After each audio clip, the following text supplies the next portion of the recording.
اللہ کے نافرمان اور بالخصوص منکرین قیامت ان کے لیے کہا گیا کہ جہنم ان کی گھات میں لگی ہوئی ہے، سرکشوں کے لیے ٹھکانہ ہے، اور یہ اللہ کے باغی، یہ اللہ کے منکر، یہ اللہ کا انکار کرنے والے اور یہ سرکش لوگ یہ اس میں ہمیشہ پڑے رہیں گے، اور یہ چکھیں گے کیا، ان کی غذا کیا ہوگی؟ فرمایا لا یذوقون، وہ نہیں چکھیں گے، فیہا، اس میں، بردن، کوئی ٹھنڈک، اور علامہ محلی نے ترجمہ کیا کہ نیند کو نہیں چکھیں گے، اور کیا نہیں چکھیں گے؟ ولا شرابا، اور نہیں چکھیں گے کوئی پینے کی چیز۔ فرمایا الا حمیما، ہاں کیا چکھیں گے؟ سنو کیا چکھیں گے، فرمایا ابلتے ہوئے پانی کو، اور وغساقا، اور پیپ کو، یہی ان کی غذا ہوگی، یہی ان کا کھانا پینا ہوگا۔ اللہ اکبر، کیوں ان کے ساتھ ایسا ہو رہا ہوگا؟ فرمایا جزان، یہ بدلہ ہے، اور کیسا بدلہ؟ وفاقا، جو مطابق ہے، جو پورا پورا ہے، جیسے کرتوت ویسی سزا، جیسی کرنی ویسی بھرنی۔ کسی نے کہا نا کہ جیسی کرنی ویسی بھرنی، نہ مانے تو کر کے دیکھ، جنت بھی ہے جہنم بھی ہے، نہ مانے تو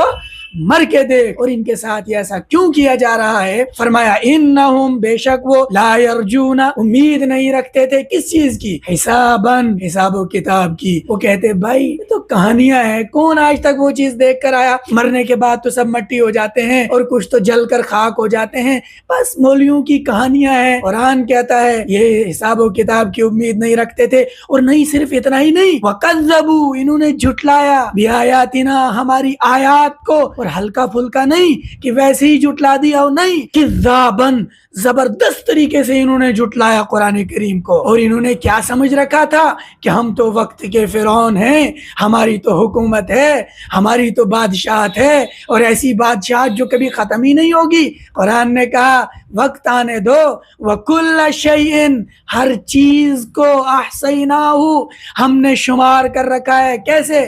کتاباً، لکھ لکھ کر کے۔ ابھی تو تھوڑی ڈھیل تمہیں دی جا رہی ہے، لیکن وقت آئے گا پھر تم سے کہا جائے گا فذوقوا، تو چکھو ظالمو، فلن نزیدکم، ہم ہرگز اضافہ نہیں کریں گے۔ کریں گے اگر تو کس چیز کا اضافہ ہوگا؟ الا عذابا، بس عذاب، عذاب پر عذاب، بے ہم عذاب، پیدر پہ عذاب، ایک کے بعد ایک عذاب، اور یہ سلسلہ چلتا جائے گا۔ اور کوئی یہ نہ سمجھے کہ عذاب سہ سہ کر تو پھر ہماری چمڑی موٹی ہو جائے گی، پھر تو ہمیں کچھ ہوگا ہی نہیں۔ فرمایا یہ جہنم ہے، یہاں پر تو ایک ایک لمحے میں 70,000 دفعہ چمڑی تبدیل کی جا رہی ہوگی تاکہ تازہ تازہ عذاب ملے، بالکل تازہ تازہ، اور وہ عذاب کے لذت اور عذاب کا مزہ چکھیں۔ اللہم احفظنا، اللہ میری آپ کی حفاظت فرمائے۔